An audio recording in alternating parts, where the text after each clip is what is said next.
This is our winter sewing workshop for January of 2026 at the Conway School. I'm Elaine Williamson from the class of 2011. I'm Master Gardener, and I'm here. I'm the alum liaison, the event coordinator, and a bunch of other things. And there's a student from the class of 2026. Hi, I'm Stephen Kiely. I'm a member of the class of 2026. Really happy to be joining you for this, Elaine. All right, well, let's talk first about what winter sewing is. It's an alternative to sowing seeds inside your home. And it's a lot less expensive. It's a lot more successful, in my opinion, and the opinion of many others. But I'll show you how we do it, and people will have questions, and I can answer those too. They can actually send those to the school, and I'll answer them that way, or they can email us. They can do any one of a number of things to get information about winter sewing. And we'll put a list of resources in the video too, or below the video. You know how it works. It's going to be on YouTube. So we start with the containers. What you're doing is creating little mini greenhouses that are going to go outside. And where they go outside is typically in a protected place, and I'll talk more about that as we're going through. But containers, anything that can be a greenhouse. For instance, these translucent milk jugs are great, or these little salad containers are also wonderful. Those are my two favorite, but people get very creative with this, and there's lots of ways you can create a greenhouse effect for these seeds. So what you're going to want to do is cut the greenhouse into a workable form by using a utility knife. You cut away from yourself. I've learned all the wrong things to do.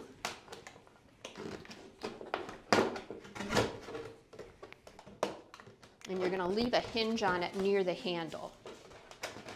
You're going to want to open these as they grow to check on them and to provide ventilation.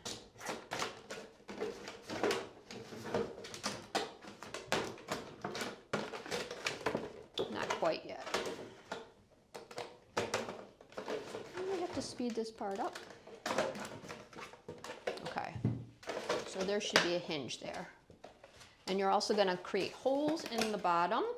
So you're going to find the weak spots in this. Some people use a drill to do this, or they use a soldering iron, whatever works. But I find this all works. So you look for the soft spots in the bottom of the container, and you poke some holes for drainage. And then also a few in the top, even though you're leaving this open too for ventilation. So there is the first container.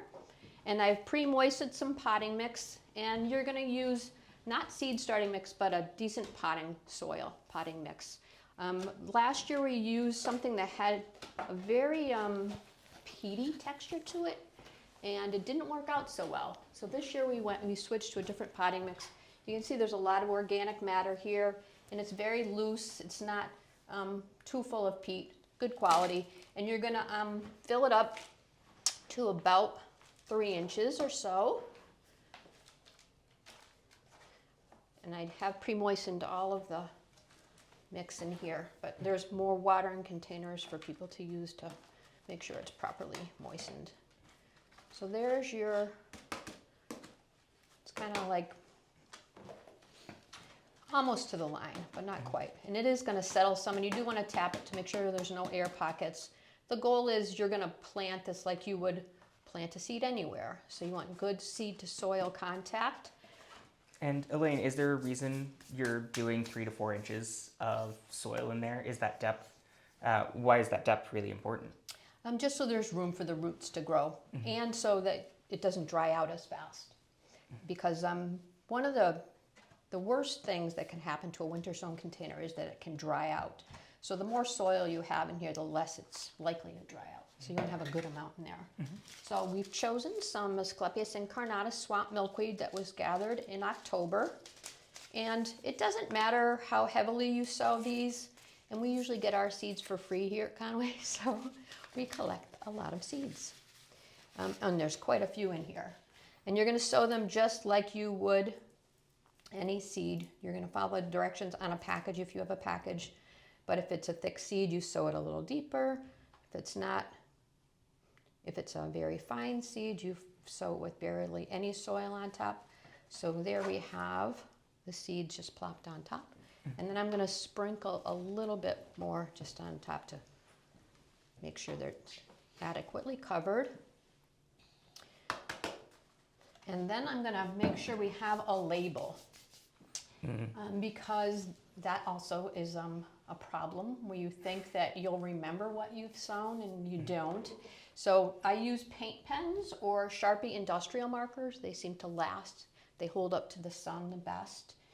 And I'm going to put it in here so I can see it when I open the container. So like this. And I can close it and open it, and then I'll see the swamp milkweed. Maybe something a little bit, I don't know, maybe this side. That might work better. Yeah. And then I'm going to tear off a few good-sized hunks of masking tape, or duct tape, to close it. Actually, I think I'm going to water it in a little bit because the soil's not as moist as I'd like it to be. And this is a nice, gentle way of watering things. There's a few holes in the cap of this. Oh, nice. Yeah. All right. So that's watered in pretty well. And now we'll close it. Okay. Yep. And you can do like 2 or 3 pieces on these. In the spring, when the weather gets warmer and the days get longer, you're going to want to be able to pop this open to let air in and make sure they don't bake, because that is also a problem with winter sowing, is that inside of these containers can get too hot when the days are too long and hot. And I'm also going to label it on the outside because, again, I want to know what I'm growing. This is swamp milkweed. And I also put the today's date on it. You see on the seeds, we date when we pick them, so we know what a good time of year to pick that particular seed is. Swamp milkweed. And we put these outside directly into the snow. Right now we have snow on the ground. So these will go into a place where they're somewhat protected from the wind and animals and kids and whatever. So here we tuck them against the building, but not too close because we have a brick building and that's a microclimate we don't want for these. We want there to be a similar situation to the rest of the landscape. So we don't want it right against the building. It's a little bit away, but protected by some shrubs, dappled shade. If you put it in full sun, when the days get longer and hotter, you're going to have to move them into the shade. So you might as well start by putting them in dappled shade to begin with. Last year we did end up moving them from the east side of the building to the north side of the building because of the long weekends and staff weren't around, so we had to move them to the shade because they dried out. So this is ready now to go into, we have a container of water over there on the ground. So we'll put water in it and we'll put this in there to soak water up from the bottom. So this is adequately saturated for the rest of the winter. So that's what we'll do next, and then we'll put it outside. Wonderful.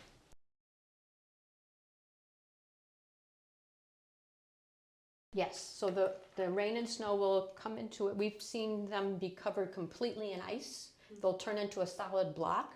That's okay, but then we do leave the caps open so they can get some water in. But you'll see that this soaks it up like a sponge, and it doesn't take long, just a couple of minutes. And in the spring, when you have to start checking on them, throughout the winter, they're going to stay a solid block. But in the spring, like March, April, May, the days get a little longer and hotter. They're going to dry out faster. So you just pick them up to see, and you always pick them up from the bottom or the side because this tape can get loose over the course of the winter. But you can tell by how heavy it is if it's dried out or not. Or you can look inside the hole. If you've sewn into one of these, you can see if it's dry or not. But you can just put it back in a container of water, or you can water into the hole with something like this, gentle water. You don't want to squirt something in there and erode everything around the seeds. So you have to be careful with your watering.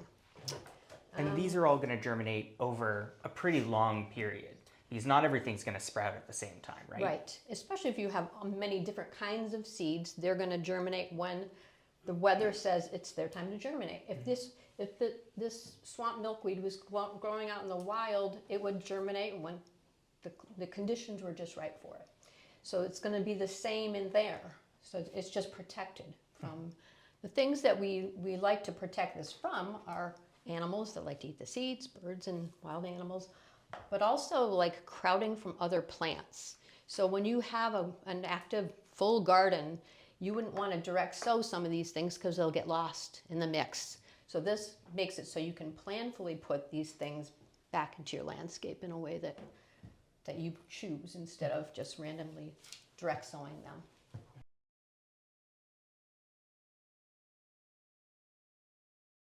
No, I've never had mice climb into container. I have heard people say that they've had slugs enter them, go through and through the holes and through the top. I've never had that problem, but what some people do is put a coffee filter in the bottom of the container before they put the soil in. That keeps the slugs from going into the holes. I don't know about going in this way. Yeah, there are some challenges, but it's basically a pretty simple process. Yeah. When I've been doing winter sowing at home, I've had some issues with squirrels being very intent on getting to some of the seeds. So they have ripped some of these open. For the most part, I sow with open pots, which is something I should probably change because the squirrels dig through them all the time. Yeah, when I've sown things like, especially sunflowers, they love them. So it's really a good way to sow sunflowers, and I've had the sunflowers come right up through the hole because I've been busy and not able to get to them. But at that point, they're pretty ready to plant out. That's another question is, when do you plant them out? When they've germinated and they develop a couple of two sets of true leaves, then you can start planting them out.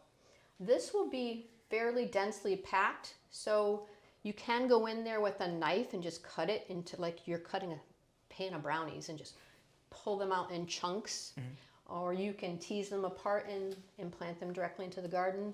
Sometimes there are 100 seedlings in one of these containers, and like, where am I going to put 100 of these plants? I might pot them out into something bigger, like a 4-inch pot, or something I'm going to give to somebody else, or I'm going to hold on to until I have the proper place in my landscape for them. But they don't have to go directly into the garden. You can. Truth be told, I still have things in winter sown containers from last year.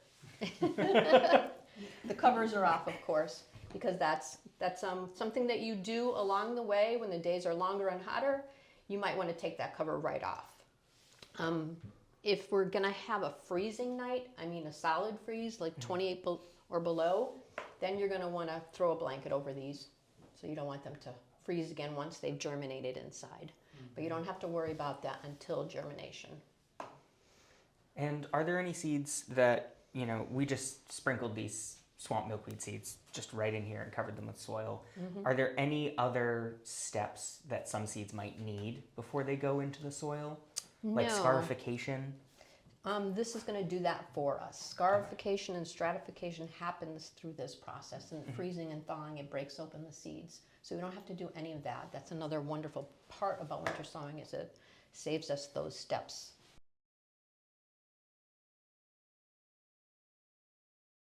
If I broadcast these seeds, I don't know if they're going to get washed away or eaten, and I don't really have control over where they're placed in the landscape that way.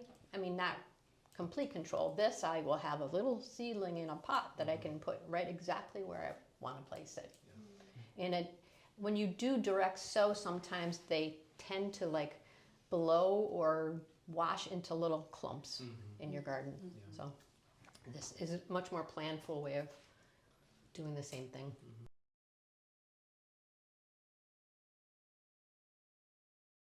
Native perennials are great because they grow naturally. So anything you see volunteer in your property, that's a great candidate for this too. Even tomatoes. You see volunteer tomatoes in your landscape? Tomatoes are great for winter sowing. And that's how I sow mine. I used to do the lights and all of that and worry about damping off and hardening them off. None of that is necessary. When I open these, my tomato seedlings are very sturdy little seedlings, and they can go right out into the garden. I mean, sometimes when you plant things out, you want to make sure that it's not a 90-degree day, and you're going to give them, plant out on a nice foggy, overcast day.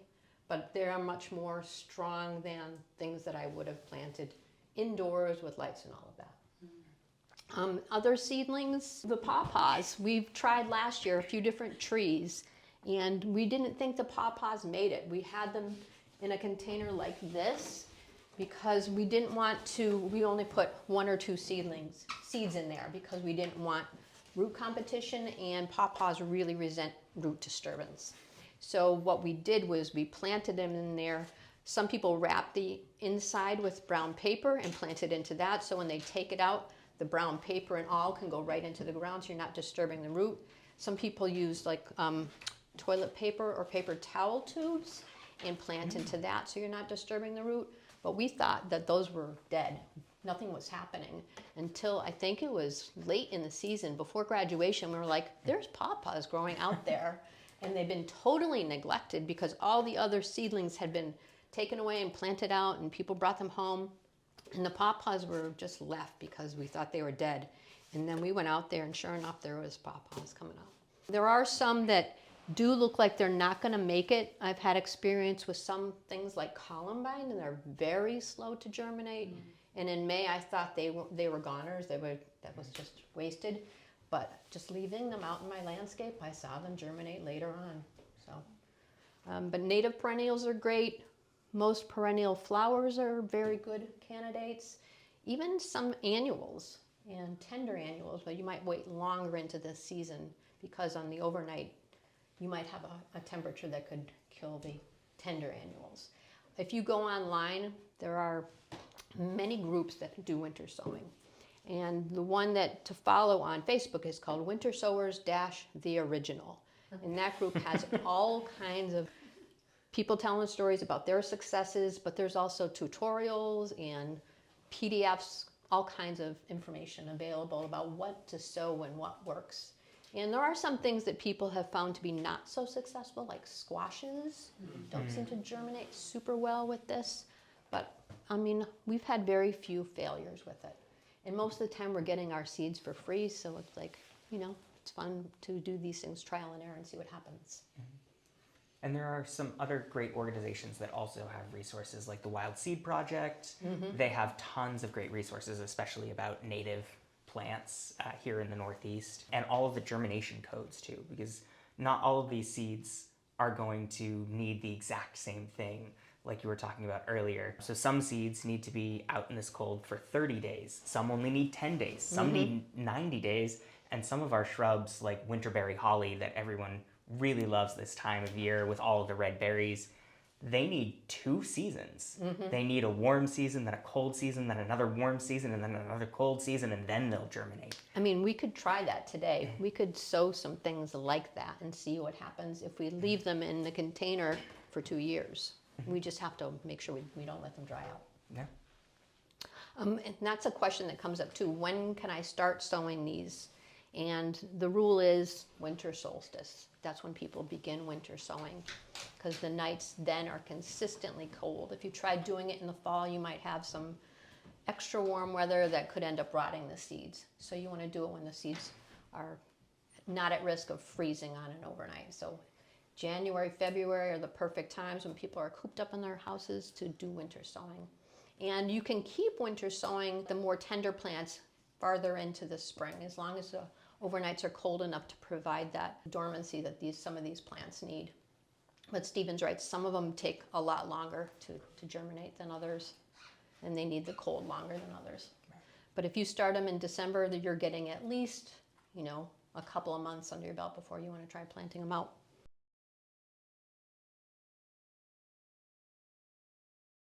The thing about the flat containers, I like them because you can see everything that's going on. And I put a label on the top and I put a label inside. As a side note, don't try to plant 2 different kinds of seed in the same container. I've done that thinking that was a good idea, and it's not. It doesn't work out for a number of reasons. The seeds that you want to sow in here are not the ones that are going to get tall and leggy. You don't want to put tomatoes in here, or you don't want to put sunflowers, things that grow fast and tall, because it'll outgrow its space. Because you still want to have a very deep amount of soil, as much as you can get in here. The things that you might want to sow in here are things that end up developing slowly and lower, that are more of a rosette type of plant. All right, so like Gaillardia or Asclepias tuberosa, the butterfly weed. So things that stay short and low, you'll want to sow in these. Columbine too, you could do that, because they don't get tall until way past they form the rosette stage. So yeah, so you can ask me as you're sowing seeds, like, is this a good candidate for this one?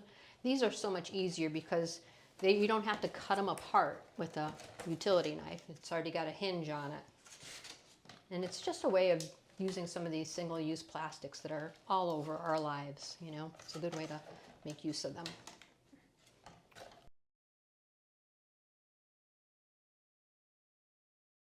You can do that. Just make sure that when the water's draining, it's not draining in a way that's, you know, affecting other things, because you're going to want to keep them watered.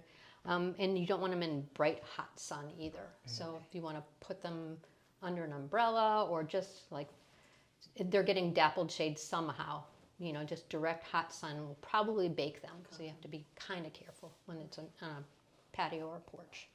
But people do them all different kinds of ways. And I've done them in different places on every side of my house and every part of my garden. And where I've settled is that they are now next to my driveway under 2 big oak trees, dappled shade, and they're jammed up against some low-growing junipers to prevent the wind from blowing them around.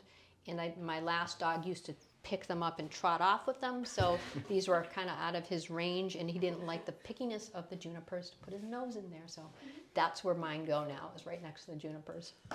One of the pitfalls of an early winter sower is that they do too many, because you end up with thousands of seedlings if you do too many of these.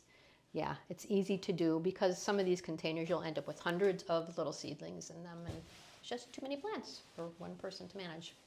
Do you have some favorite plants that you like to winter sow? Some great successes that you always see wonderful plants come out of? I generally always have luck with things like lupin, which don't direct sow very well, and I swear by tomatoes and my basil. Amaranth, I like to do cut flowers, so amaranth does well in these too. Yeah, those are standbys, but I've done so many things. My landscape is full of things, even things like lavender I've winter sown. Oh, wow, okay. Yeah, so yeah, sky's the limit. Try it, especially if you get free seeds. And we're all scavengers, so yay. I've always seen great success with common milkweed. It can spread a lot in a garden, but it's also really great at germinating. My other great success that I've seen are pitch pine, which is very interesting. So pitch pine is from our pine barrens here, really dry, sandy portions of New England, and they're fire dependent. So if you get a cone of a pitch pine, it's sealed with resin. So it's really fun to put it over like a gas stove burner because it doesn't release the seeds immediately, but slowly the scales on the pine cone pop open, and it would be a great Foley sound for a crackling fireplace. They just crack open, they're delightful. But I've seen great success with those seeds once they come out of the cones. I have some little seedlings that are 3 years old that are pretty much still in the same size pot that I sowed them in, and they're really happy. Nice. I'd never thought of that. Yeah. So you gotta light them on fire first, though.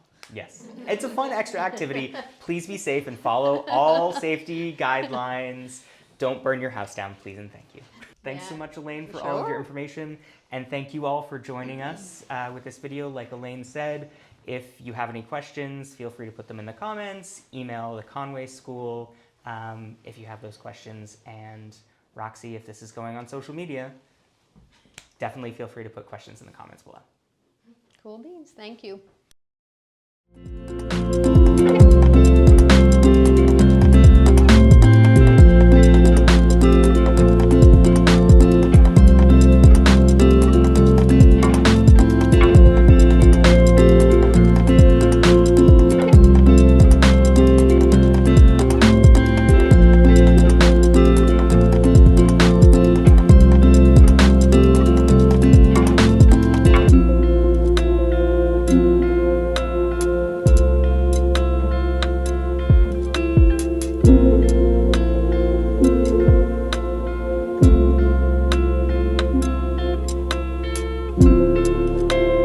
Bye.